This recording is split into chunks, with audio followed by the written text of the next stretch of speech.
The story starts by introducing Jeong Sangwoo, our protagonist, who has a unique desire to have two bodies so that he can enjoy all his favorite activities at the same time: eating, studying, gaming, traveling, partying, and dating. To discover and enhance his abilities, Jeong Sangwoo is attending the 10th Portal Awakening program at Jeongguk University. The program is a government initiative to assist people in uncovering their hidden talents. Park Won-tae, a class hunter, welcomes everyone and kicks off the program. Jeong Sangwoo is in group 37 and is number 7 in line. Once his identity is verified, he enters a portal that takes him to a bunker where people are testing out their newly discovered abilities. Upon assessing his own abilities, Sangwoo discovers that he has the power to clone himself. Sangwoo soon discovers that his cloning ability isn't anything extraordinary, as it had been held by a previous hunter. He feels dejected and decides to leave after registering his ability, not wanting to showcase his seemingly useless power to anyone. As he heads home, he can't stop thinking about his newfound skill. When he arrives home, he looks at the game he had been playing, but it no longer interests him. He decides to experiment with his new power and activates it, and lo and behold, a perfect clone of himself appears right in front of him. Sangwoo is stunned to see his clone materialize before him and touches him to confirm that he is real. He instructs his clone to put on some clothes and realizes that he needs to give commands to direct his clone's actions. What's even more astonishing is that Sangwoo can direct his clone using only his thoughts, without having to speak out loud. Sangwoo begins to test his clone's limits by making him sit and stand repeatedly, causing the clone to tire out. Suddenly, he receives a message from his friend Jeongdo, who inquires about Sangwoo's newfound ability. Sangwoo chooses not to disclose any information to him. We are introduced to George Lucas, the owner of the Blink skill and an S-class ranker from America, who also happens to be the leader of the Enlightened group. Lucas is informed by his secretary that 80% of the population, out of a total of 300 million people, have awakened their skills. However, it will take almost 5 years to awaken the skills of the entire population. The scene shifts, and we see a much leaner Sangwoo who has been running and working out intensely. As he pauses to catch his breath, a woman approaches him and offers him some water. Despite her kindness, Sangwoo ignores her and continues his run. Back at home, Sangwoo checks his weight and is glad to see that he has lost 20 pounds in just 1 month. During his weight loss journey, he discovered some interesting things about his cloning ability. Firstly, he realizes that any pain felt by his clone won't affect him. Secondly, if the clone is damaged, it will disappear. Thirdly, the clones can perfectly mimic his appearance. Fourthly, he can order his clone to do anything, even if he is far away. Lastly, the clones cannot use cloning themselves. After months of hard work and training, Sangwoo's stats had improved significantly thanks to his clones. However, he couldn't endure the same level of intense training as his clones. So, he decided to let them do the manual work while he strategized and provided direction. Sangwoo was searching for a part-time job to pay for his registration. He came across a vacancy in construction labor, which not only paid well but also helped him train his body. He called the company and was urged to join immediately. He brought one of his clones along and gave him a rundown of everything he needed to know about the job. Sangwoo runs into Mr. Deokchul at the construction site, who initially doesn't recognize him because of his weight loss. After explaining that he's there for a part-time job with a friend, Mr. Deokchul guides him to the company office. Though nervous at first, Sangwoo decides to work hard and finish quickly so he can head home. However, he becomes extremely tired from working while everyone else works tirelessly. During a break at the construction site, Mr. Deokchul brings food and drinks to Sangwoo and his clone. He asks Sangwoo about his studies and university. Sangwoo admits his university isn't very good. Mr. Deokchul offers Sangwoo a part-time job tutoring his daughter instead of working at the construction site. Sangwoo accepts the offer, happy that his stats will improve. However, he still has some work left to do at the construction site. Sangwoo decides to eat first, but his clone is already eating the food brought by Mr. Deokchul, making Sangwoo upset. The next day, Sangwoo wakes up feeling extreme pain in his entire body from working at the construction site the day before. He decides to use his clone number 1 for the part-time job instead. He calls number 1, who had been jogging, and tells him to take a shower. After number 1 showers and gets dressed, Sangwoo pierces his finger with a needle to check if number 1 will disappear if he gets injured. Fortunately, number 1 doesn't disappear, and Sangwoo apologizes to him. Sangwoo is curious when he will get the regeneration stat and considers piercing his clone's finger, but he's afraid to make the wound worse. Before leaving for work, Sangwoo gives one of his phones to clone number 1 and instructs him to answer it while he's away. On his way out, he runs into his friend Kim Jongdo, who doesn't recognize him due to his weight loss. Sangwoo tells Jongdo that he's heading to a gym called Tough Body, and Jongdo reveals to him that the gym has an excellent trainer. Jongdo gets excited and decides to join Sangwoo at the gym. Sangwoo and Jongdo arrived at the gym where they were warmly welcomed by the trainer. Sangwoo registered himself for the gym and showed his posture to the trainer,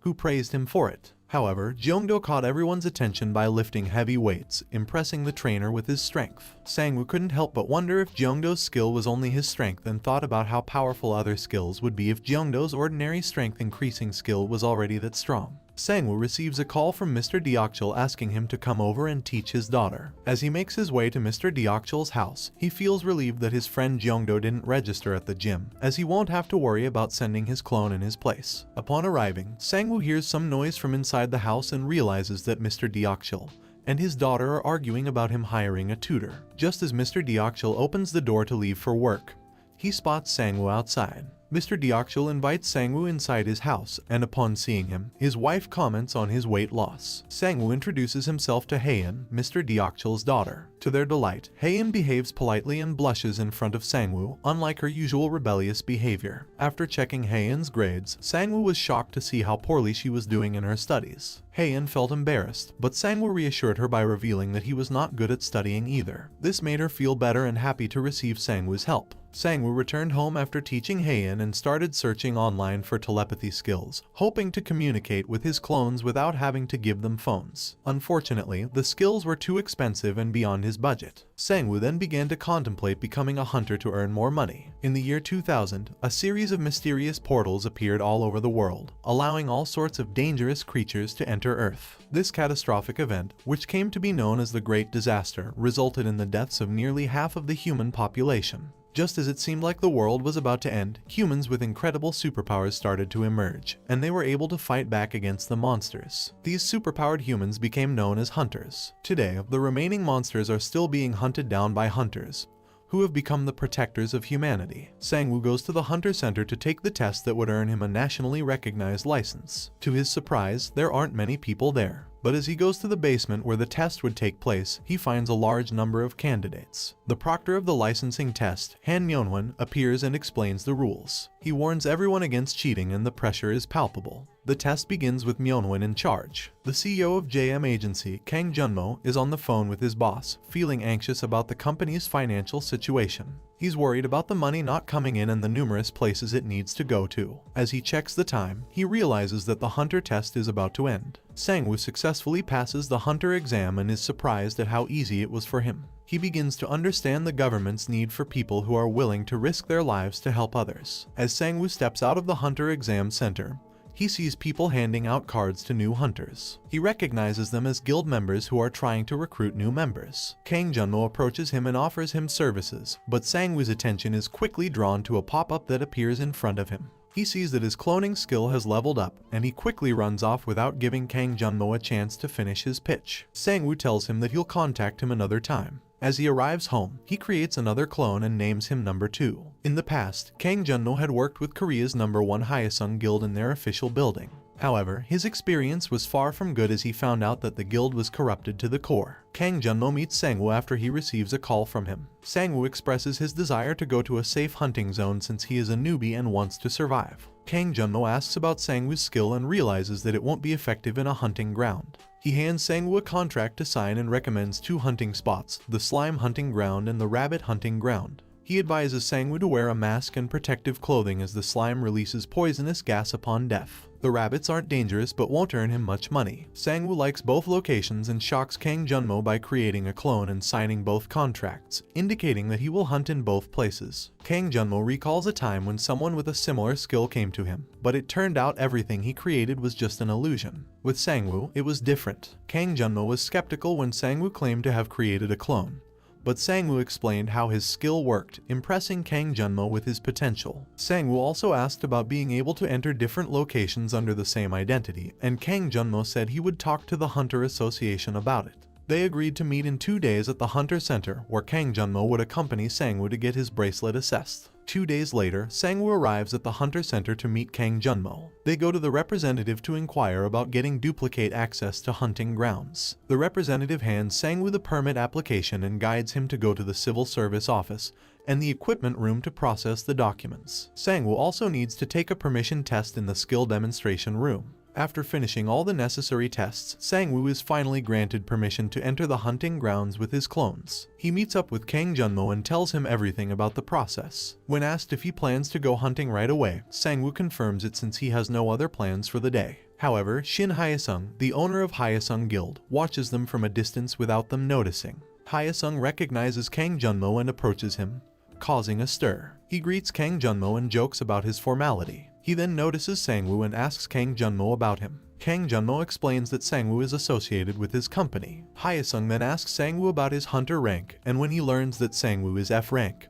he insults Kang Junmo for supervising a low-ranked hunter instead of a higher-ranked one. Sangwoo gets annoyed by the comment. Sangwoo steps in to stop Kang Junmo from retaliating against Hyesung's insults. Sangwoo defends himself and Kang Junmo, causing Hyesung to be annoyed. However, Hyesung's secretary interrupts and takes him away. Later, while going home, Kang Junmo thanks Sangwoo for his help and asks if he knew about his history with Hyesung. Sangwoo reveals that he researched JM Agency beforehand and knew about their past. He also mentions that he read in the comments that people should not join the JM Agency because of the Hyesung Guild. Kang Junmo asks Sangwoo why he joined his agency, and Sangwoo reveals that the payment ratio is good and he also trusts Kang Junmo. Sangwoo continues to train hard at the gym, but his trainer starts to worry that he's pushing himself too much. As he's training, Kang Junmo messages him and tells him to meet him outside the gym. They go to the slime hunting ground, and Sangwoo kills several slimes. However, he doesn't like wearing the uncomfortable mask and tells Kang Junmo that he won't be hunting there for long. Kang Junmo advises him to continue until his container is full, which would take 6 more hours. But Sangwoo can't stand it for even 2 hours, so he sends his clone to continue the slime hunting. He then told Kang Junmo he would like to go to the rabbit hunting ground. After picking up his clone number 1 from the gym, Sangwoo and Kang Junmo head to the rabbit hunting ground, and Sangwoo expresses his concern about needing equipment to hunt horned rabbits. Kang Junmo assures him that equipment can be rented at the hunting grounds, and he also suggests that Sangwoo should have his own equipment. Sangwoo and Kang Junmo arrive at the Ujangsan field, which is much larger than Sangwoo expected. Kang Junmo explains that the area is famous for the monster break that occurred there. The portal in the area is disconnected from the outside world, but occasionally monsters manage to come through and destroy the surroundings, resulting in the creation of the field. This phenomenon is called the monster break. Kang Junmo continued to explain to Sangwoo that when the monster break occurred 5 years ago, all the high-ranked monsters were eradicated. Therefore, only F and E ranked monsters remain in the area. As a result, this hunting ground is popular among hunters. Kang Junmo takes Sangwoo to rent equipment at the hunting ground, but Sangwoo is surprised by the high rental cost. Kang Junmo assures him that he will make a lot of money hunting rabbits, so Sangwoo agrees to rent the equipment. They head to the 3rd floor of Building F, which is filled with noisy hunters hunting horned rabbits. Kang Junmo guides Sangwoo to his hunting spot and asks if he is confident in his shooting skills. Sangwoo replies confidently, but after 3 hours of trying, he becomes depressed as he hasn't landed a single shot on any horned rabbit. He was good at aiming, but as soon as he landed a shot, the horned rabbits avoided his attack. Kang Junmo left too because Sangwoo was taking too long. He then decided to head back home and guided clone number 1 to hunt in his place. Later, as Sangwoo lay in bed, he checked number 2's progress in killing slimes, which was going well but still had room for improvement. He hoped that clone number 1 would be able to successfully hunt at least 1 horned rabbit before falling asleep. In the morning, Kang Junmo gets a call from the slime hunting ground manager. The manager informs him that Sangwoo's clone has been hunting the slimes for over 24 hours and asks him to come and stop him. Kang Junmo is surprised and worried to hear this news, so he quickly decides to go to the hunting ground to check on Sangwoo. Sangwoo wakes up to find many messages on his phone, while Kang Junmo arrives at the slime hunting ground and is amazed at the number of storage bins filled by clone number 1 in just 1 day. He calls Sangwoo to inform him of the situation, and Sangwoo shares that number 2 has also had success hunting rabbits in the rabbit hunting ground. People are impressed by the clone's hunting skills, and number 2 is offered a card by the leader of Brown Bear Guild, Kim Byung-sik. Other agencies have approached him as well, but number 2 remains quiet. Meanwhile, Sangwoo secretly provides more bullets to number 2 and encourages him to keep hunting. Later, Sangwoo was lost in thought while teaching Haeun, but she brought him back to reality by asking what he was thinking about. He apologized and said he was pleased with his hunting progress. Heian was surprised to learn that Sangwoo was a hunter and showed him the viral video of his clone killing horned rabbits. Sangwoo got nervous. Heian expressed her desire to become a hunter as well but was too scared to go to the hunting grounds. She asked Sangwoo if he would take her if she scored well on the test. Sangwoo promised to take her if she got into university. Heian was thrilled and asked Sangwoo not to change his mind later. After the lesson ends, Sangwoo talks to Heian's mother for a bit. She tells him to stay for dinner since it's late already, but Sangwoo declines and tells her that he has some other plans. Meanwhile, Heian can't contain her excitement at the thought of going to a hunting ground with Sangwoo. Even though she wasn't very fond of Sangwoo at first, she realized that he is smart, kind,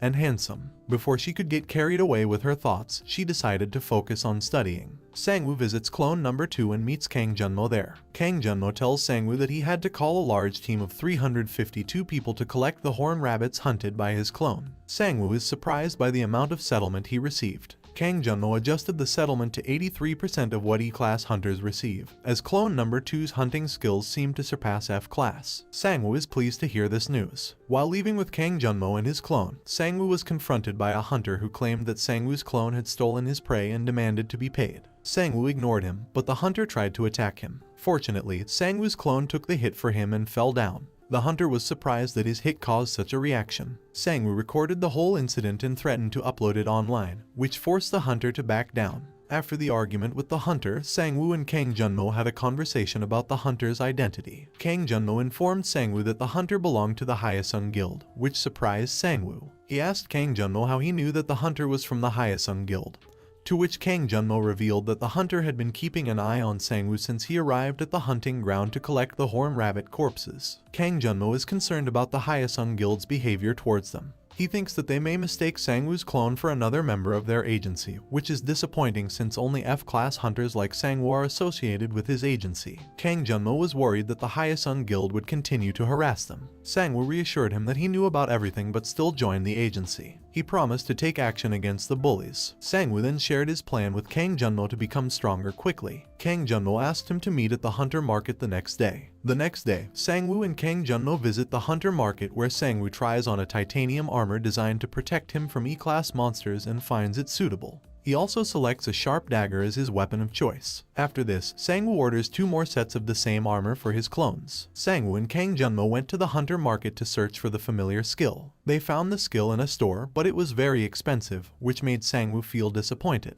However, Sangwoo still wanted to buy it and asked Kang Junmo for an advance payment. He promised to earn the money back quickly. Sangwoo activated the familiar skill he had just bought and decided to test it on his clones. He had previously discussed with Kang Junmo about the progress of his clones, stating that they had a superior ability to control their bodies even with lower stats. Sangwoo wanted to use this advantage and train his clones to improve their weapon skills, one for long range and the other for short range combat. To achieve this, he asked Kang Junmo for 2 training grounds and sent his clones to practice. Sangwoo's clones were doing well in their training grounds. However, he wanted to be connected to his clones at all times, and for this, he needed the familiar skill. He tested it on his clones while they were training. The test was successful, and Sangwoo could now feel everything his clones did, which would be useful for future battles. During the familiar skill test, Sangwoo was amazed to realize that he could feel every move of his clones, including their fatigue. He was able to connect with them on a level that he never imagined before. It was as if he was controlling their bodies himself, even though he didn't move a finger. Sangwoo also discovered that he could mimic his clones' actions, which would be beneficial in combat situations. Sangwoo saw a notification on his screen that his strength and reaction time had increased.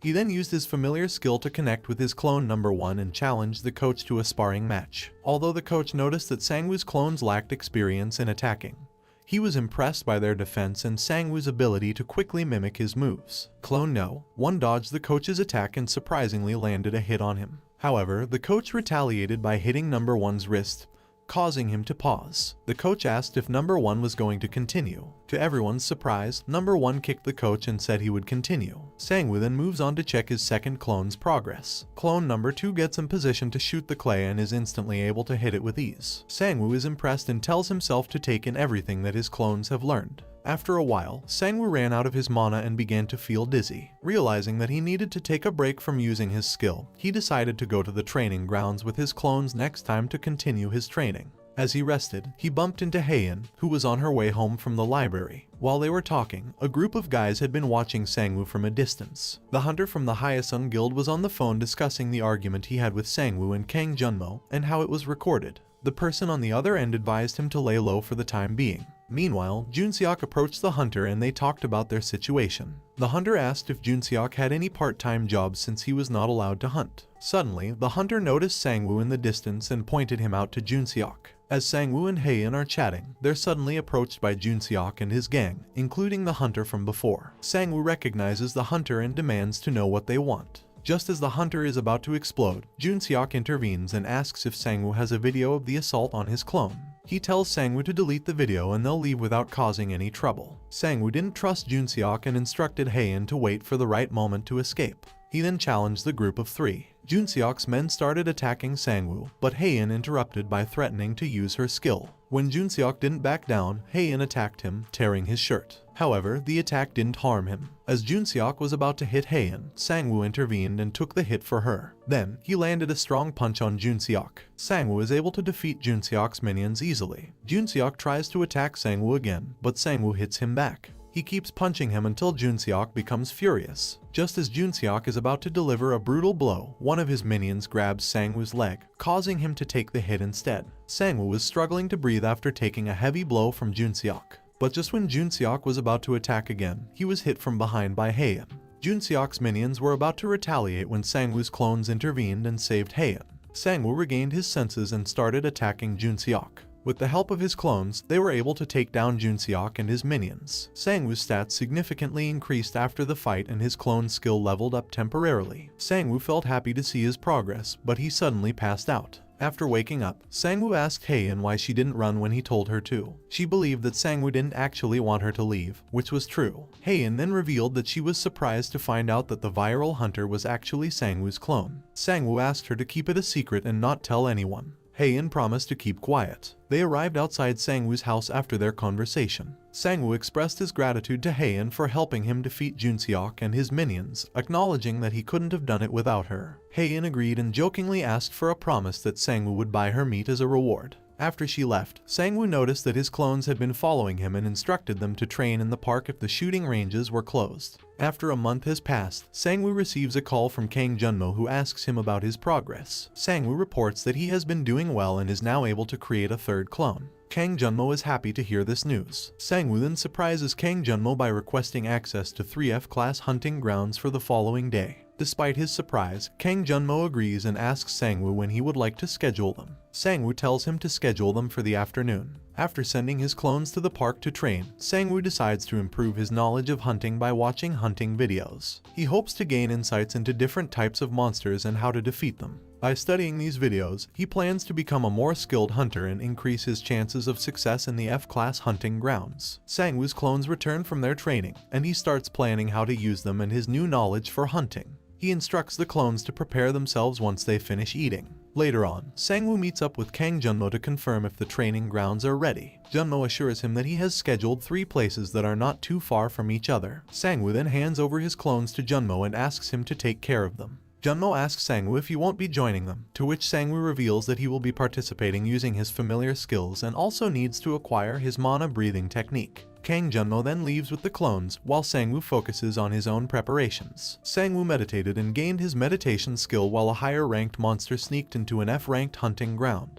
Meanwhile, Kang Junmo warned one of Sangwoo's clones about the dangerous alien fishes in the sewage treatment plant and urged him to be careful. Kang Junmo sends a message to Sangwoo to inform him that he has dropped off the clones at their designated hunting grounds. Upon receiving the message, Sangwoo activates his familiar skill and decides to visit the grounds himself. He arrives at number 1's hunting ground and observes him hunting giant rats with the help of another hunter. Sangwoo was observing his clones hunting on different grounds and noticed that they were able to hunt without considering the level of their opponents. He could also experience the thrill of hunting using his familiar skill. While doing so, a group of hunters were gathering the giant rats that his clone number 1 had hunted. Sangwoo felt good about the hunt, but he also felt like something was missing. Upon reflecting, he realized that he had forgotten to collect the monster corpses that his clones had hunted. He orders his clones to go back and collect all the corpses of the monsters they had hunted. Sangwoo realizes that number 3 wasn't collecting the corpses of the alien fishes nearby, so he urges him to pick them up. Number 3 initially says he didn't hunt them but agrees to collect them.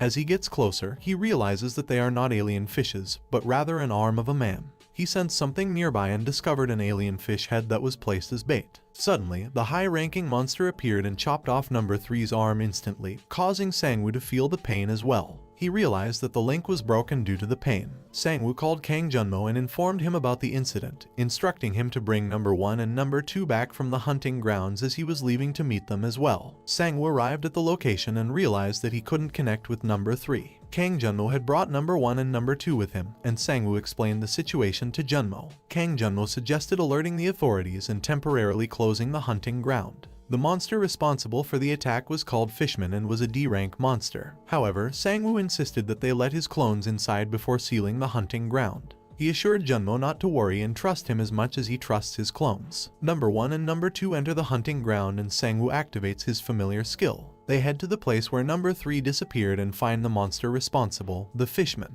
They attack the creature, but soon discover that their bullets have no effect on it. The Fishman becomes angry and turns its attention towards them. The Fishman charges towards the clones to attack them, but they manage to dodge it. Sangwoo observes that due to the forest's dense vegetation, it would be challenging for him to swing his sword. However, he soon realizes that the Fishman can quickly swing its sword between the trees, proving him wrong. Sangwoo realized that after one bullet dodged off from his body, the other one damaged the Fishman a bit. Sangwoo figured out that targeting the wound could cause more harm to the Fishman. No, and Number 2 opened fire at the Fishman, but he fought back and stabbed one of the clones. Fortunately, the other clone jumped in and fought the Fishman, ultimately knocking him out. After the fight, Sangwoo's clones took a breather, not realizing that the Fishman had slipped away and was headed towards the portal. Meanwhile, the hunters were prevented from entering the hunting ground despite their objections. The Fishman was in a hurry to reach the portal and was met with a group of soldiers who attacked him. As the Fishman was getting out of the portal, one of Sangwoo's clones tried to throw a dagger at him, but it didn't have any effect. Thankfully, Sangwoo himself was able to intervene and delivered the final blow, stabbing the Fishman in the head. A member of the Hunter Association came to investigate and discovered the lifeless body of the Fishman on the ground. Upon learning that an F-class hunter was responsible for the creature's defeat, the association member was taken aback. Curious to know more, he decided to venture into the portal and see if there were any other high-ranked monsters lurking around. Meanwhile, Sangwoo was busy examining his newly unlocked skills after killing Fishman, while Number 1 and Number 2 recovered from their injuries. Despite the damage they sustained, they managed to survive. Kang Junmo praised Sangwoo for his ability to take down a D-class monster and even suggested that he could handle an E-class monster alone, and without difficulty. Sangwoo remembered the sword that the Fishman had and was about to pick it up. But Kang Junmo warned him that it could be a cursed weapon and suggested that he should use one of his clones to pick it up instead. Sangwoo also showed Kang Junmo a jewel he had taken from the Fishman's head, but Kang Junmo dismissed it as a cheap item with minimal stat boosts and many side effects, making it worthless. Sangwoo then requested Kang Junmo to collect the other items found at the scene. After getting home with his clones, Sangwoo instructs Number 3 to exercise and then proceeds to check the items he obtained from the Fishman. He's intrigued by the jewel's potential to boost his stats but ultimately decides against using it due to its negative side effects. He then inspects the sword and asks Number 2 to lift it. Upon activating his familiar skill, Sangwoo hears a barrage of sounds emanating from the weapon, causing him to quickly deactivate the skill. Sangwoo discovers that the sword doesn't affect his clone and decides to meditate for a while. The next day, Sangwoo goes back to school because his vacation ended. He realized that he had no friends in the school and was roaming around alone. Sangwoo enters his classroom and sees Jeongdo there. The girls in the class recognize Jeongdo and are surprised to see him looking lean. Jeongdo comments on how Sangwoo is becoming popular, to which Sangwoo asks if he has changed that much. Jeongdo reveals that even his own parents wouldn't recognize him with his current appearance. He invites Sangwoo for a drink, but Sangwoo already has plans. Jeongdo starts getting upset, assuming Sangwoo is going on a date with a girl instead of hanging out with him. Sangwoo assures him that it's not a date and tells him to keep quiet. We're taken to the World Hunter Association where the chairman is informed about an oracle predicting a disaster. According to the oracle, a portal will suddenly appear and hundreds of monsters will enter the world. The suspected location of the portal is South Korea. We're introduced to two guild masters, Park Wani of Canis Guild and Han Miho of Yalo Guild in the World Hunter Association. Miho bumps into Wanti and comments that something big must be going on since he's also here. They both head to the meeting room where they meet Hyesung guild leader Shin Hyesung along with other guild masters. Hyesung starts mocking Wani, but before he can explode, the association leader Oh Byung-hun walks in. He informs everyone about the prediction of the oracle and needs the cooperation of all the guilds, and that's why he had gathered everybody there. The guild masters start protesting, expressing their inability to cover the entire country and their concerns about paying the hunters. Park Wani suggested that each guild should prepare a group of hunters who could be dispatched immediately in an emergency and check the places near them. When the disaster happens, all the guilds will gather in that location and combine their manpower to subside it. Guilds that refuse to participate will be severely punished. The association chairman, Byung-hun, finds his suggestion reasonable and tells everyone to raise their hands if they agree with Wani's suggestion.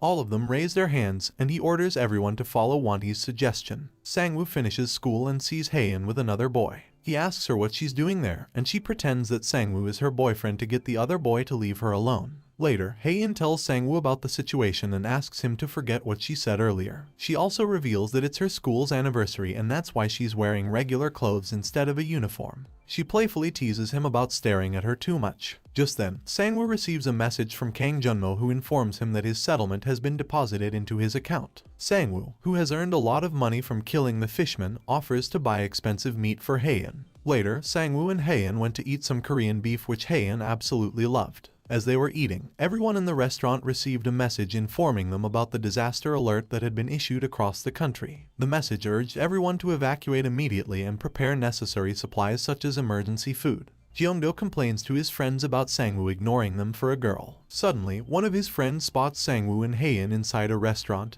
and becomes upset. Meanwhile, Jeongdo receives a disaster alert on his phone and gets distracted by it. As Sangwoo and Haein leave the restaurant, they run into Jeongdo and his friends. Jeongdo questions if Haein is Sangwoo's girlfriend, but Sangwoo clarifies that she's just his student. Sangwoo introduces the group to Haein and then reminds everyone to head home as soon as possible due to the disaster warning. Before parting ways, Sangwoo gives Haein the leftover beef to take home to her parents. Sangwoo looks around and sees that everyone seems to be going about their business as usual, causing him to question if he's overreacting. However, he receives a call from Kang Juno who informs him about the disaster alert and the government's decision to remain in this state for 3 months. Junmo also reveals that the association is not sharing the full extent of the situation with the public to avoid causing economic instability and being blamed for it. Kang Junmo told him that he was heading to the shelter and Sangwoo was going to head to his parents. Sangwoo reaches home and checks up on number 1 and number 2. Number 2 seems to be doing fine, but number 1 is still recovering from his wounds. Sangwoo decides to resummon number 1, who looks much better than before. He also gives number 1 a new cap to wear so he doesn't get confused with his old self. Soon after, number 3 also arrives at Sangwoo's place. Finally, Sangwoo heads back home. Sangwoo came home but his family didn't recognize him at first. He then told them about the clones he had brought with him and explained that he had been working as a hunter. He also shared with his family about the upcoming disaster and asked them why they hadn't evacuated to the shelter yet. Sangwoo's dad replied that he still had to go to work and they couldn't afford to stay at the shelter. Sangwoo chose to stay with his family since they were unaware of the seriousness of the situation.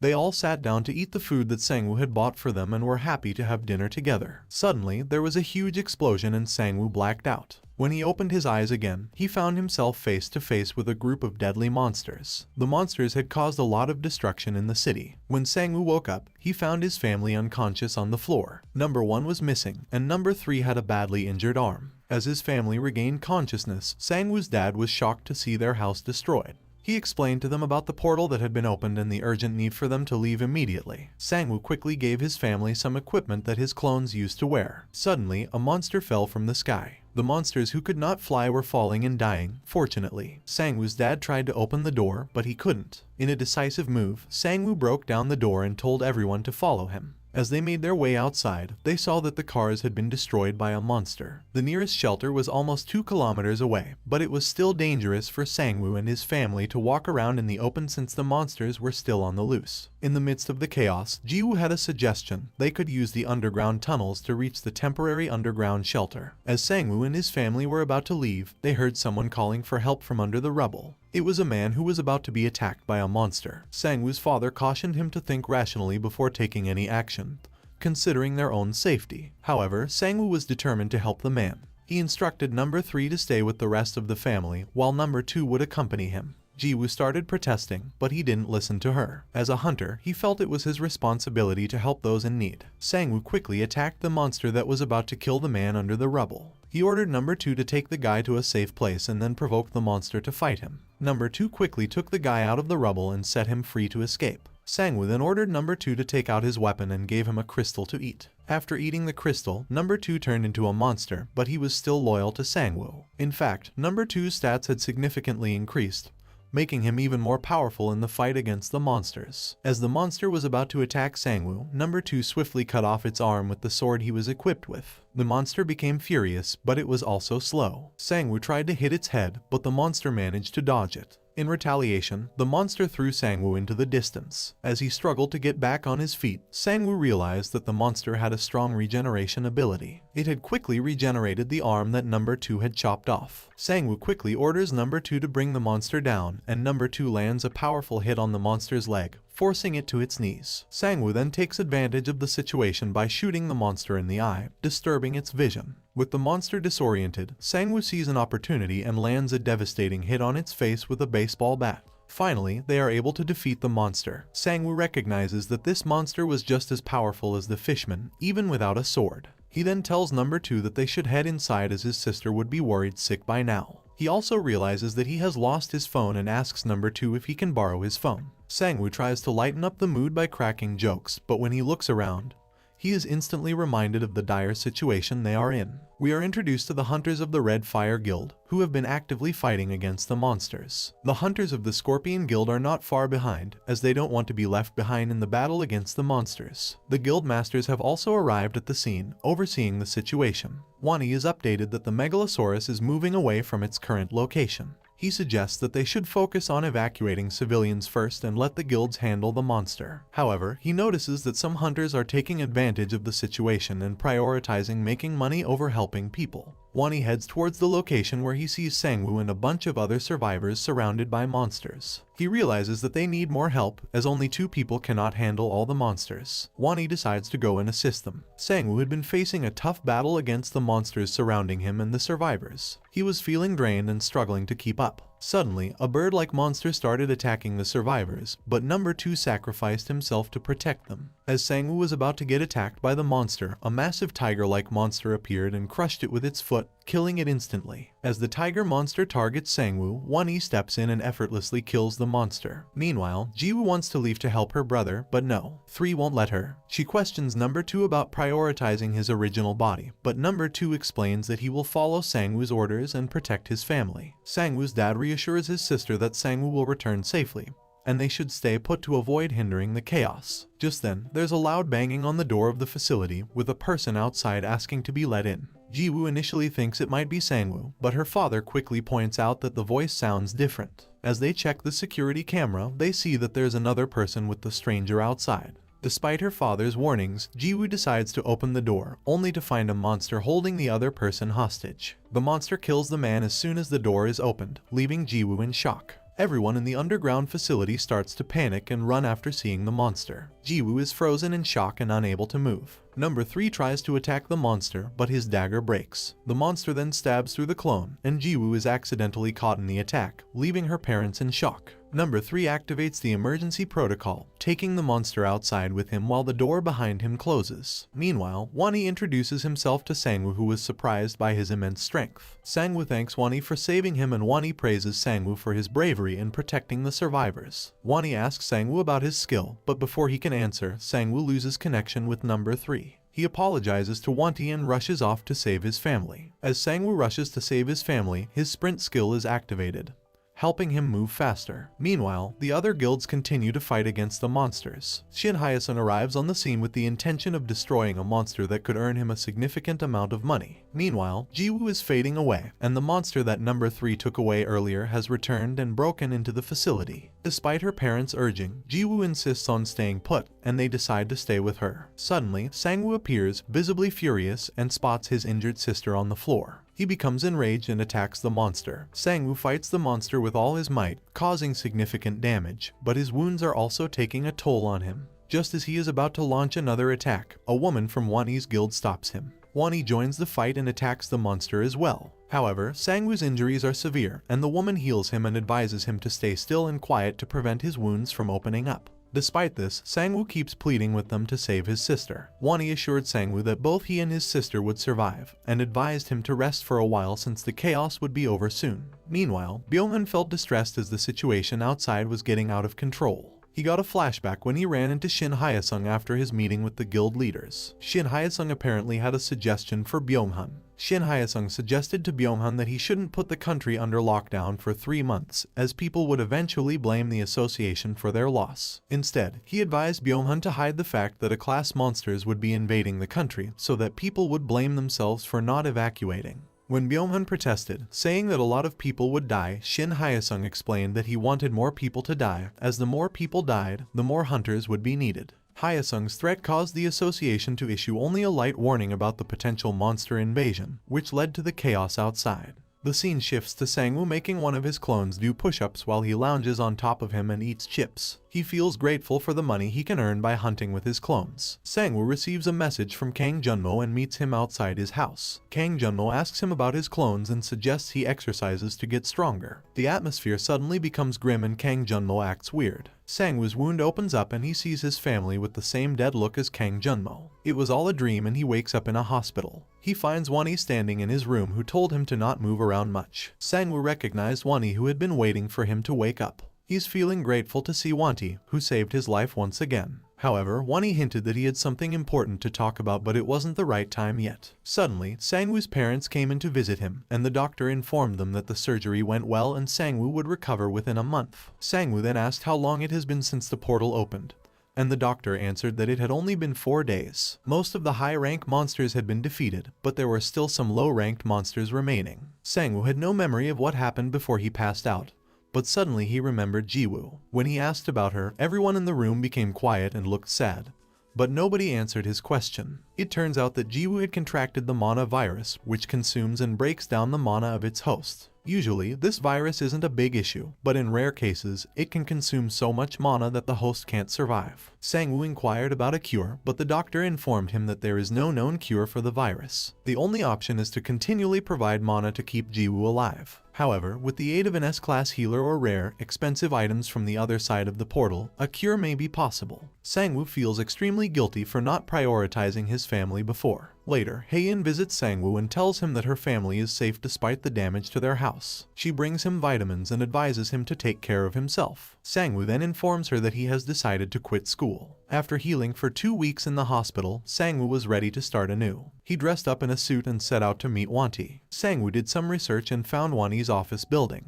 When he arrived, the secretary asked if he had an appointment. Sangwoo didn't have one, so the secretary said he couldn't meet Wanti. But then a tall man approached and asked if he was Sangwoo. The man said that Wani had been waiting for him. Sangwoo meets Wanti in his office and expresses his gratitude for all that he has done for him and his family. Sangwoo initially thought that Wani might be expecting something in return, but Wani tells him that he also has a sister who is missing along with her team. Wani saw a reflection of himself in Sangwoo and that is why he helped him. It is revealed that Wani wanted to see him as soon as he got better because he wanted to know about Sangwoo's abilities and asked for his help to find his guild's first team, which was missing. Sangwoo explained his ability and felt indebted to Wani for his previous help, so he agreed to assist him in saving his team. Sangwoo arrives at Wani's guild training ground, where Wani explains that he brought him there for 2 reasons. Firstly, Wani's sister has the ability to provide her team with supplies for 8 months so they'll survive for that long. Secondly, the dungeon where the team is stuck is very dangerous and even the elite level hunters in the team are unable to escape. Therefore, Wani plans to personally train Sangwoo to increase his stats so that he can help rescue the team. Meanwhile, Kang Junmo was feeling anxious as he hadn't heard much from Sangwoo. He saw Sangwoo approaching him, but he seemed to be in bad shape. Sangwoo then revealed everything to Kang Junmo, including his sister's condition and helping Wani find his team. Kang Junmo started to protest when he heard about the intense training that Wani was putting Sangwoo through, but Sangwoo told him to calm down as he had already agreed to it. The next day, Sangwoo brings his clone to the training ground. He told Wani that today's training would be different from yesterday's. However, he still got beaten up along with his clone. The next day, Sangwoo summoned another clone but the 3 of them got beaten up again. The day after that, Sangwoo brought another clone but the 4 of them couldn't stand up against Wanti. Sangwoo visited Kang Junmo and asked for some items for his clones to use during training. The next day, he brought his clones to the training ground, but this time he had a surprise. He fed them cursed jewels that turned them into monsters. Kang Junmo had given Sangwoo a bunch of cursed jewels earlier, and Sangwoo was happy with the amount he received. He was looking forward to using them on his clone during his training sessions. During the training session, Wani is taken aback when he sees Sangwoo's clones transformed into monsters. He asks Sangwoo what he had done to them, and Sangwoo shows him the cursed jewels that he had given his clones. Wani is surprised to know that the jewels can be used by clones. Despite Wani's shock, Sangwoo seems determined to win today's training session. During the training, Sangwoo and his monsterized clones rush in to attack Wanti. However, Wani notices that the monsterization has increased, but their accuracy has decreased. He suggests to Sangwoo that he should pour his mana into the sword to increase its effectiveness. Wani's wooden sword also feels stronger than Sangwoo's sword. Sangwoo is determined to keep fighting even though he is being overpowered by Wanti. Although Wani acknowledges Sangwoo's improvement, he believes that it is still not enough. Sangwoo then commands his clones to attack Wanti, seeing him as a jewel to be consumed. It is revealed that Sangwoo's motivation for getting stronger is not only because of the mission given to him by Wanti but also to protect his sister. 6 months have passed since the last events. We find ourselves at the Sinseol-dong Station hunting ground where a hunter from a party is being beaten up by members of the Silver Moon Guild due to a conflict over territory. The officials present at the scene seem to be turning a blind eye to the situation. Suddenly, Sangwoo arrives at the scene. The leader of the Silver Moon Guild attacks Sangwoo in anger, but Sangwoo manages to block his attack and punches him hard, leaving everyone in shock. After Sangwoo knocked out the Silver Moon Guild leader, he was ambushed by the other hunters from the guild. They warned him that they wouldn't let him get away with it and surrounded him. They tell him that he won't be able to handle them as they're all D-class hunters. Despite being outnumbered, Sangwoo doesn't seem intimidated and stands his ground, ready to fight back. Sangwoo then revealed that he won't be fighting alone, much to their surprise. Wani meets Kang Junmo to gather information about Sangwoo. Kang Junmo notices that Sangwoo seems like a completely different person now. He then asks if Sangwoo's current stats are enough to execute the plan, but Wani reassures him that he has another plan in mind. Kang Junmo is impressed when he sees Wani's skill and stat sheet, and believes that he has the potential to become a rank hunter in the future. Back to Sangwoo. As the situation heats up, Sangwoo's clones continue to pummel the hunters of the Silver Moon Guild while the guards plead with Sangwoo to stop. Sangwoo argues that they should have spoken up when the Silver Moon Guild was bullying others. He then orders his clones to smash the phones of the Silver Moon members, preventing them from calling for backup. We're then taken inside the Sinseol-dong Station hunting ground where the hunter who had been beaten up by Sangwoo during the Horn Rabbit incident was present. He is shown to be picking up the jewels dropped by the monsters. Just then, Sangwoo appears there and the hunter recognizes him. He asks Sangwoo how he was able to get inside since the Silver Moon Guild hunters had been guarding the place. Sangwoo ignored his question and asked him what he was doing inside the hunting ground as he's weak and this is a D-class hunting ground.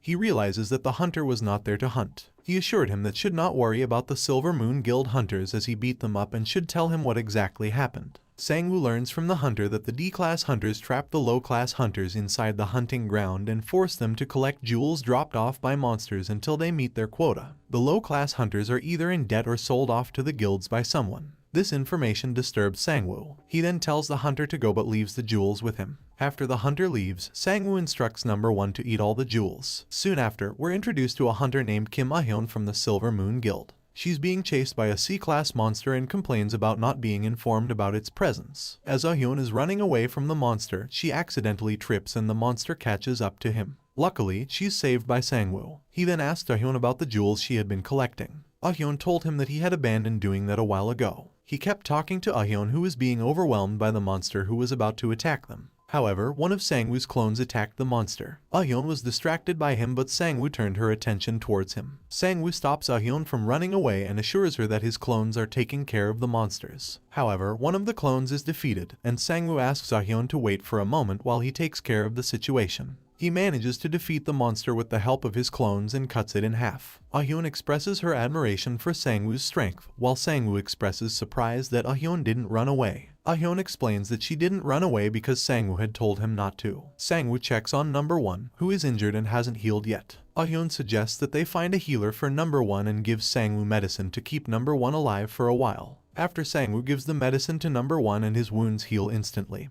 He asks Ah-hyun what kind of medicine it was. Ah-hyun warns him that although number 1 seems fine now, there will be side effects later and his energy will be greatly depleted. Ah-hyun reveals that his skill is poison and that number 1 will eventually die anyway, so it's better for him to die without any open wounds. Ah-hyun asks Sang-woo about his skill and is impressed by his abilities, including his powerful pets. She's surprised to learn that Sang-woo is only an E-class hunter despite his impressive skills, and she's skeptical. Sang-woo tries to calm her down and asks her questions in return. Ah-hyun finds Sang-woo's friendly demeanor odd given their short acquaintance. We're now at the YOLO Guild storage where the manager, Kim Seon-ah, questions Miho about the large amount of jewels she's requesting. Miho explains that she's doing a favor for Wanti, who needs the jewels for Sang-woo. Sang-woo asks Ah-hyun about the Hyesung Guild that he mentioned earlier while she was escaping from the monsters. Ah-hyun is surprised that Sang-woo, being a hunter, doesn't know about it. Sang-woo explains that he hasn't been a hunter for very long, so he doesn't know about the inter-guild activities. Ah-hyun then tells Sang-woo that the Silver Moon Guild is under the control of the Hyesung Guild and performs all their unethical tasks. Sang-woo is curious about how Ah-hyun got involved with the Hyesung Guild and the Silver Moon Guild. However, Ah-hyun becomes hesitant and tells Sang-woo that he doesn't need to know. She also regrets telling Sang-woo about her poison skill. Sang-woo wrapped up his conversation with Ah-hyun, thanking her for the information she shared. He then advised Ah-hyun to leave as well. Sang-woo even complimented Ah-hyun's skill and handed her his card, offering her a job if she ever needed one. Lastly, he instructed one of his clones to escort Ah-hyun out. Meanwhile, number 1 bites the dust, and while Sang-woo resummons number 1, the Silver Moon Guild members he defeated earlier watch him from a distance. They realize he's too powerful to take on even with their numbers. They then open a secret door, which was the reason they had been restricting the hunting ground. The Silver Moon Guild members discuss a secret door that they opened, which leads to a place with jewel crystals that are more potent than ordinary jewels. The crystals have the ability to raise stats by 0.5 and are illegal to use. The DEP has made them usable on humans, but they are expensive. The leader of the Silver Moon Guild tells the other hunter that they could earn millions by selling these crystals. He then leaves and plans to come back for the crystals the next day. Later, Ah-hyun was able to find the refined jewels and took some of them with her before finally escaping the ground. Meanwhile, Sang-woo helped the other hunters get out of the hunting ground.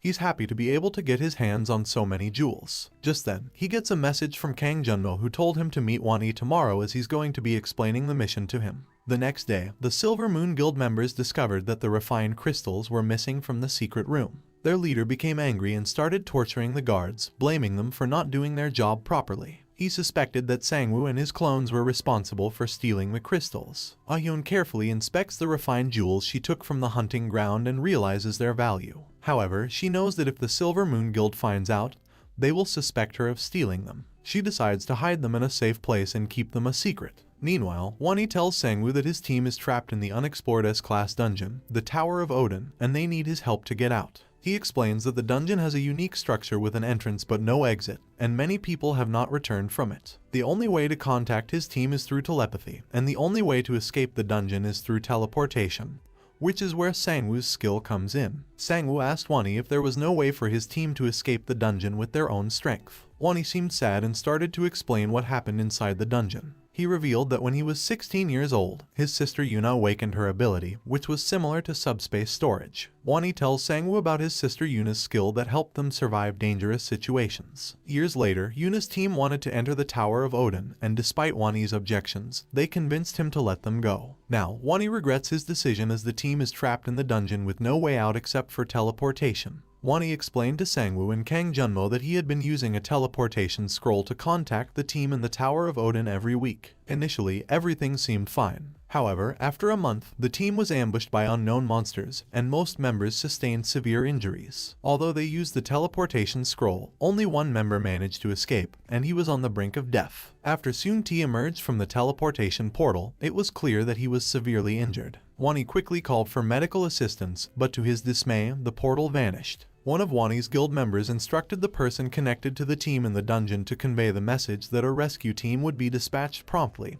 and that they must remain in the subdimension until then. Soon-T told Wani that the monsters destroyed all their teleportation scrolls, which was not mentioned in any of the reports. He also informed Wani that the team was in a dire situation. The healer advised Wani to transfer Soon-T to a hospital immediately as his condition was critical. Hence, Soon-T was taken to the hospital for treatment. The person who was still connected to Yuna's team relayed her message to Wanti and the others. Yuna apologized for failing the mission and expressed her willingness to wait patiently for their rescue. She reassured them that she would stay alive no matter what, so they didn't need to rush anything. Wani shared with Sangwoo and Kang Junmo that this was the last message he received from Yuna. He tried to ask other hunters to rescue the team from the Tower of Odin, but they refused. However, after the portal disaster, he met Sangwoo and now it's time for him to execute the mission. He informed Sangwoo that they will leave tomorrow. In the Silver Moon Guild, the guild master, Yang Juchial, was angry with his hunters because they failed to obtain crystals. He demanded to know who was present in the hunting ground and was told that most of the people were wearing masks. However, there was one person who wasn't wearing a mask and wasn't listed as a hunter or above D class. This made Juchial even angrier, and he started beating up the person who informed him about it. He then ordered his hunters to find the mysterious person, but he didn't trust them to do it properly. So, he asked Chen Xiang, the vice leader of the guild, to find him. Chen Xiang planned to beat up people to find the mysterious person. The next day at JM Agency, Sangwoo expresses his worry to Kang Junmo that he feels like Wani is keeping something from him. Wani didn't explain why he wanted to clear the Tower of Odin. Kang Junmo shares with him that the Tower of Odin was already conquered by George Lucas in 2012, and he warned people not to enter it as there were only monsters left. Since then, hunters have stopped going there. While Sangwoo and Kang Junmo were talking, they stumbled upon Ahyun, who was sleeping on the ground. Sangwoo told Kang Junmo about her and they woke her up.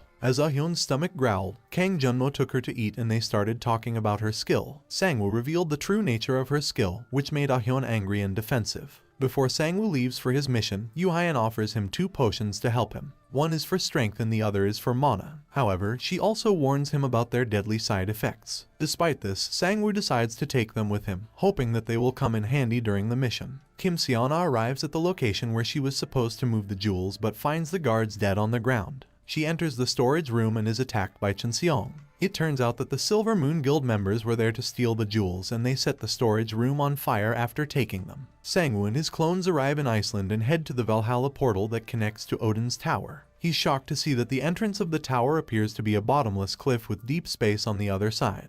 He meets up with Wanti and his vice leader, who are happy to see him. Wani explains that the location his team disappeared from is 40 kilometers away from the entrance. He gives Sangwoo 3 teleport scrolls to use in case of emergency. Sangwoo then sends his clones into the portal and activates his familiar skill. Sangwoo's clones, accompanied by him in control of one of the clones' bodies, encountered a strong snowstorm as they entered the Tower of Odin. The entire place was covered in ice, making it impossible to escape. Suddenly, they were attacked by frost bats, which were known to be the first monsters to ambush anyone who entered the tower. The frost bats also had a boss in their group, but before Sangwoo could take on the boss frost bat, his clones started attacking it instantly. After defeating the frost bats, they continued moving forward. Sangwoo and his clones continue to face relentless attacks from the frost bats as they venture deeper into Odin's tower. Sangwoo realized that now that they have traveled 13 kilometers, Sangwoo realizes that they will soon encounter new and even more challenging monsters. As expected, they are soon ambushed by a new group of monsters, but they are able to fend them off with the help of Sangwoo's guidance. However, they are then confronted with a shocking sight as a massive hand bursts through the ground.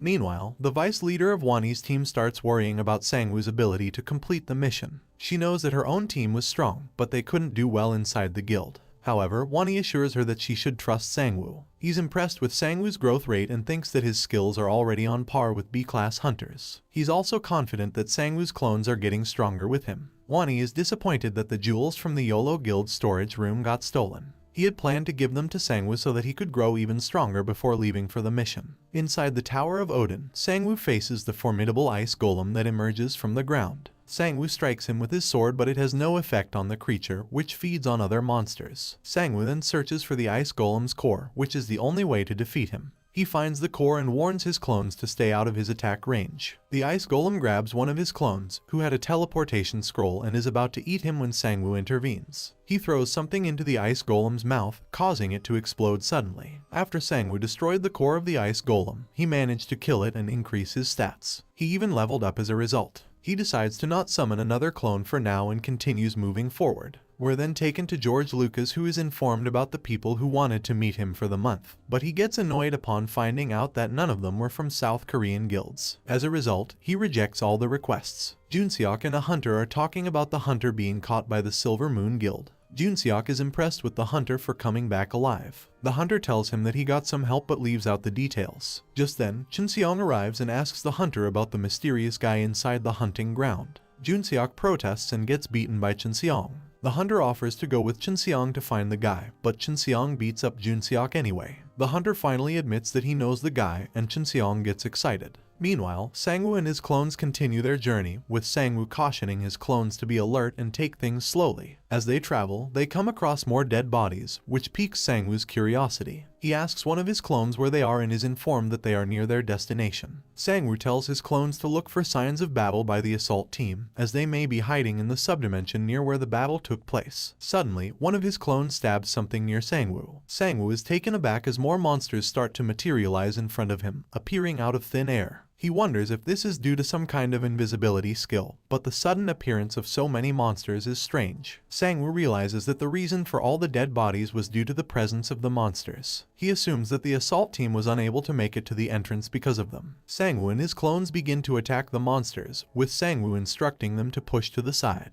As Sangwoo and his clones continue to attack the monsters start to disappear again. Sangwoo realizes that his clones can easily block the attacks of the monsters, so he decides to let one of his clones take control of the body and figure out a way to block the monsters' attacks. The clone is able to block the monsters' attacks, and Sangwoo soon realizes that his clones are listening to the sounds of the wind to determine the location of the monsters. Inside the subdimension, Yuna sits feeling sad and hopeless. She is informed that soon it will be the time they usually go to their designated spot and check if the rescue team is there or not. Yuna wonders if the rescue team has come yet, but she knows deep down that it's unlikely. She's tired of waiting and feeling helpless. As she sits there lost in thought, she suddenly hears a noise from the outside. Meanwhile, Sangwoo is trying to master his clone's skill of determining the location of the monsters. Sangwoo is overwhelmed by the invisible monsters and realizes he needs to get out. He orders his clones to run towards the portal, and Yuna hears the commotion from outside. She informs her team about someone fighting outside, and they're surprised to find out it's Sangwoo leading the monsters towards the portal. Sangwoo informs them that he's there to save them but needs their help in return. Yuna and her team members manage to support Sangwoo and save him from the monsters that were pursuing him towards the portal. With their help, Sangwoo is able to come inside the portal along with his clones. After Sangwoo introduces himself to Yuna and her team, he informs them that he came to rescue them at the request of Wanti.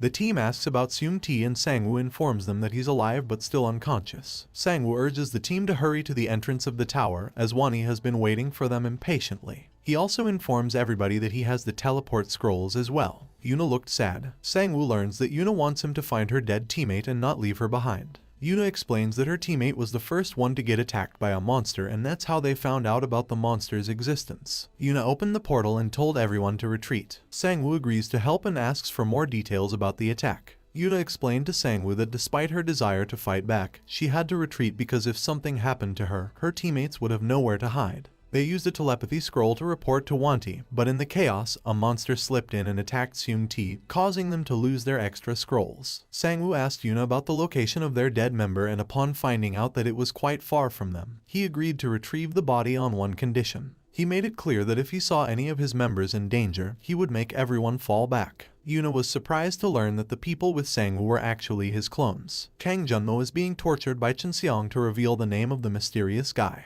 However, Kang Junmo resists and Chinseong breaks his arm in frustration. But then, Chinseong's teammate shows him the information he was looking for, and he orders them to come to his location. Ah-hyun listens to the torture and wonders how Silver Moon Guild got there in the first place. Kang Junmo, who was in immense pain, asked Chinseong why he was looking for Sangwoo. Chinseong revealed that one reason for searching for him was that Sangwoo had beaten up a group of his people. The other reason was that Sangwoo had taken all their crystals and ran away. Ah-hyun, who was listening to their conversation, was shocked to hear that since she was the one who had taken the crystals. Yuna and her team were surprised to learn that Sangwoo's clones were not illusions and that they were not real people, which meant that they didn't have to worry about their safety. Sangwoo explained his plan to the team that 2 of his clones would take the teleport scroll and guard the entrance of the portal, while the other 2 would accompany him to retrieve the dead body. He told Yuna and her team not to leave the portal no matter what, since their safety was his top priority. Sangwoo instructed Yuna and her team to stay put and trust him, as he was responsible for bringing them back safely. Sangwoo feels excited to go outside and fight the monsters while retrieving the body back to the portal safely. As he's about to leave, Yuna tells him to be careful of the monsters, as they tend to stand still in their spot until somebody comes near them. Sangwoo leaves and the monsters start attacking him. However, he was able to block their attack. He realizes that he is not able to guess their location accurately, but he can still feel their presence. Sangwoo instructs his clones to keep pushing through the monsters. As he keeps moving forward, he's able to locate the dead body. Just then, Sangwoo realizes that he has been surrounded by the monsters. He decides to take the medicine that Ah-hyun gave him.